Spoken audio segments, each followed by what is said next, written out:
que Dieu est grand et exalté en puissance. Il est plus majestueux que tout. Les cieux racontent sa grandeur, et l'étendue manifeste sa merveilleuse création.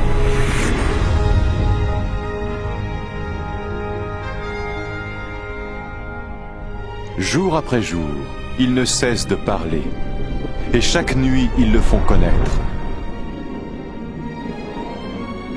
En créant les cieux, Dieu créa aussi la terre, et à partir de la poussière du sol, il créa l'homme et lui insuffla dans les narines le souffle de vie.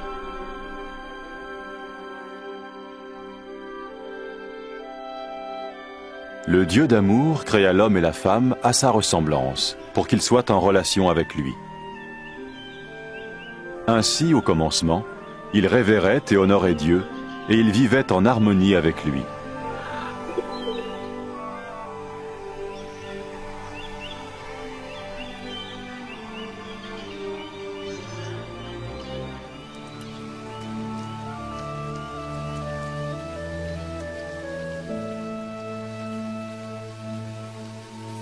Il en fut ainsi jusqu'au jour où Satan tenta la femme pour lui faire manger le fruit défendu.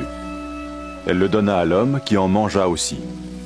Ce faisant, l'être humain se rebella contre Dieu et suivit son propre chemin. À cause de ce péché, l'être humain fut séparé de Dieu et jeté hors du jardin d'Éden.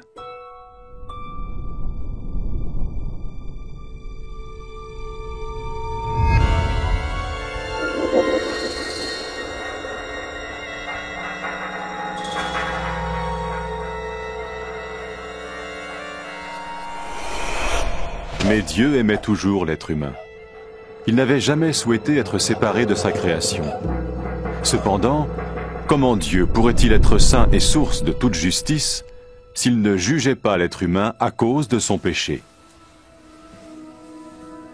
Dans son livre saint, Dieu révèle son plan pour sauver le monde de son jugement. Abraham fut l'un des premiers à découvrir ce plan.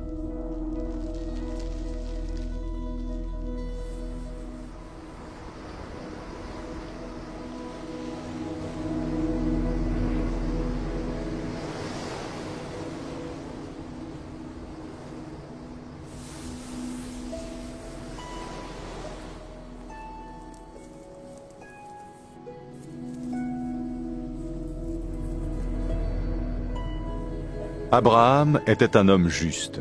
Dieu lui fit la promesse de le bénir et de rendre ses descendants aussi nombreux que le sable de la mer et que les étoiles du ciel.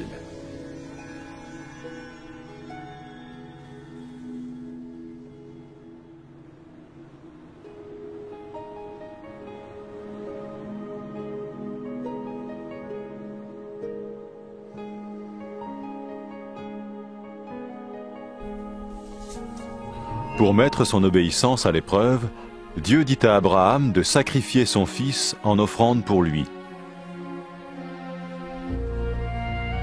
Abraham fit confiance à Dieu et chercha à lui obéir.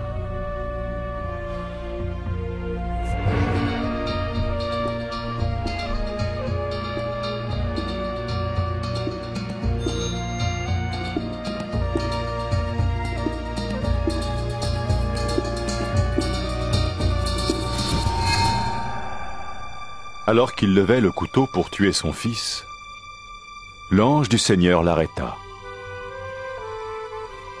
Il vit qu'Abraham craignait Dieu et voulait lui obéir. Puis Abraham vit un bélier retenu par les cornes dans un buisson, et il le sacrifia à la place de son fils en offrande à Dieu. Par ce moyen, Dieu montra à Abraham qu'un agneau ou un animal similaire devait être tué pour couvrir pour un temps le péché, jusqu'à ce que Dieu pourvoie au sacrifice ultime qui paierait pour les péchés de l'humanité. De même que le péché avait séparé l'humanité de Dieu, ce sacrifice allait restaurer leur relation. Les Saintes Écritures parlent de celui qui allait venir pour être le sacrifice ultime pour les péchés du monde. Tout comme le bélier avait pris la place du fils d'Abraham, ainsi il allait prendre la place de l'homme pour que celui-ci puisse être pardonné. Certains parlent de cette personne comme du Messie, celui qui viendrait pour réconcilier une fois pour toutes le monde avec Dieu.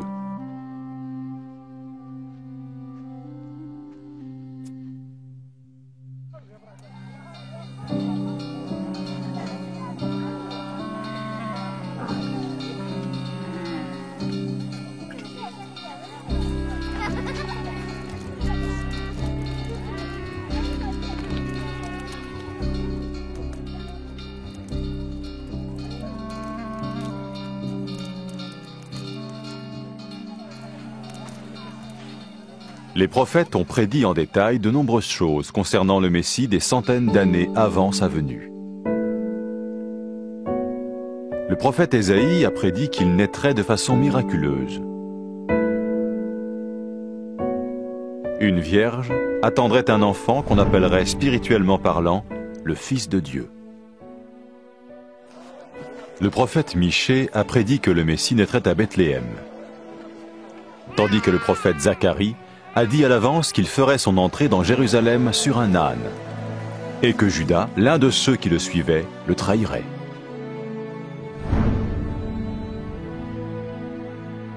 Ésaïe a prophétisé ce que le Messie ferait lors de sa venue. « L'Éternel m'a oint pour porter la bonne nouvelle aux malheureux, pour guérir les cœurs brisés, pour proclamer aux captifs la liberté et annoncer que le temps vient où l'Éternel va sauver son peuple. »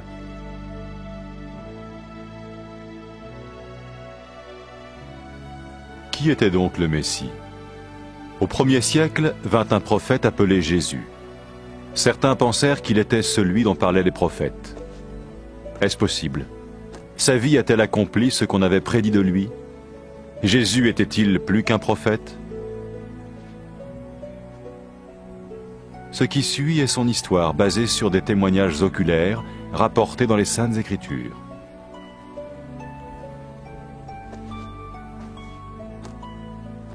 Un acteur joue le rôle de Jésus, et bien qu'aucun acteur ne soit digne d'un tel rôle, ce film a été tourné ainsi afin que nous puissions comprendre et bénéficier de la vie de Jésus.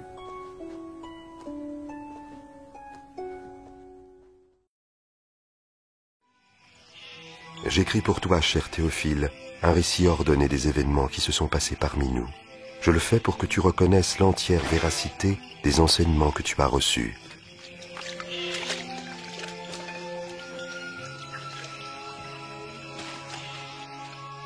Au temps où César Auguste était empereur de Rome et Hérode le Grand, roi de Judée, Dieu envoya l'ange Gabriel dans une ville de Galilée, appelée Nazareth, chez une jeune fille vierge nommée Marie.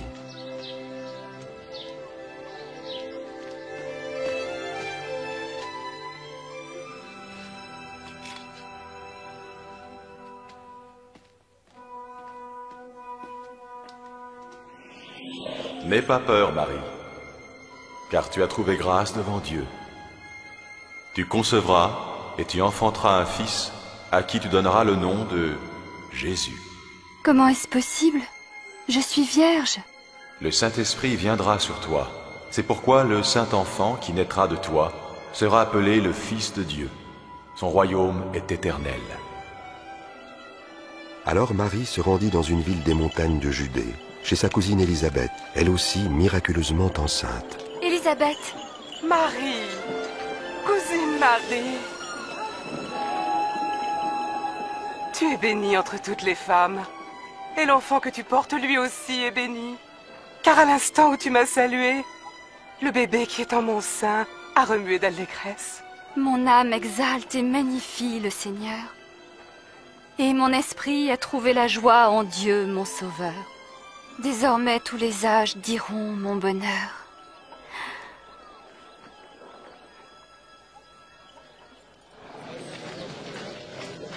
Sachez, hommes de Nazareth, que l'empereur César Auguste a décidé un recensement sur les territoires occupés de Galilée et de Judée. Tous doivent aller se faire inscrire, chacun dans sa ville natale.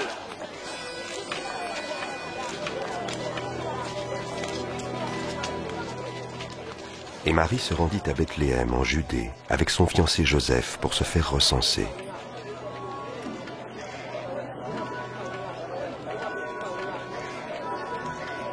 Mais il n'y avait pas de place pour eux à la maison des voyageurs, et ils durent se loger dans une humble étable.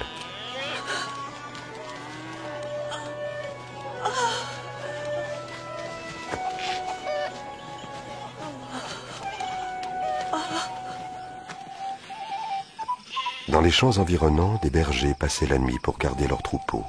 Soudain, un ange de Dieu leur apparut, et la gloire du Seigneur resplendit autour d'eux.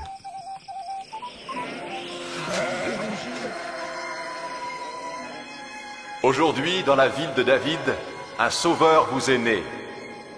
C'est le Christ, le Seigneur.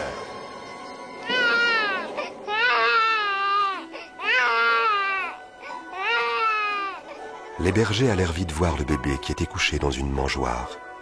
Ils étaient les premiers à répandre l'évangile, la bonne nouvelle du Sauveur né d'une vierge.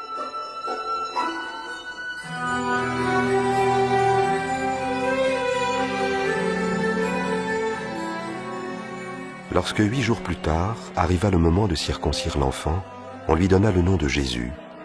Puis Joseph et Marie l'amenèrent à Jérusalem pour le présenter au Seigneur. Il y avait au temple un homme droit et pieux nommé Siméon. L'Esprit de Dieu lui avait révélé qu'il ne mourrait pas avant d'avoir vu le Messie, l'envoyé du Seigneur. Maintenant, Seigneur, tu peux laisser ton serviteur mourir en paix. Tu as tenu ta promesse.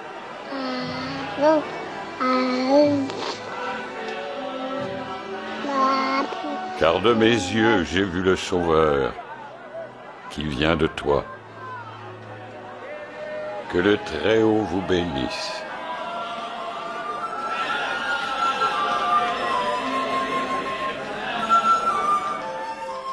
Après avoir accompli tout ce que la loi du Seigneur ordonnait, Marie et Joseph retournèrent en Galilée, à Nazareth, leur village. Lorsque Jésus eut 12 ans, Joseph et Marie l'emmenèrent à Jérusalem pour les fêtes de la Pâque. Mais quand ils repartirent, Jésus resta à Jérusalem, et ses parents ne s'en aperçurent pas tout de suite.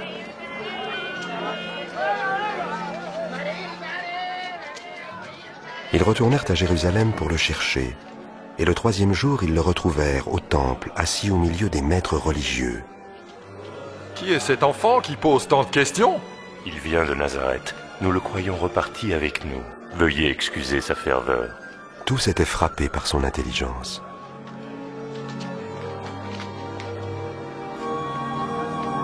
Mon enfant, pourquoi nous as-tu fait cela?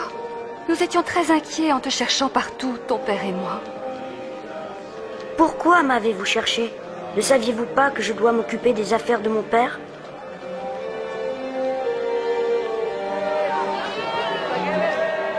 Jésus retourna avec eux à Nazareth. Il grandissait et se fortifiait en sagesse, et la faveur de Dieu et des hommes était avec lui.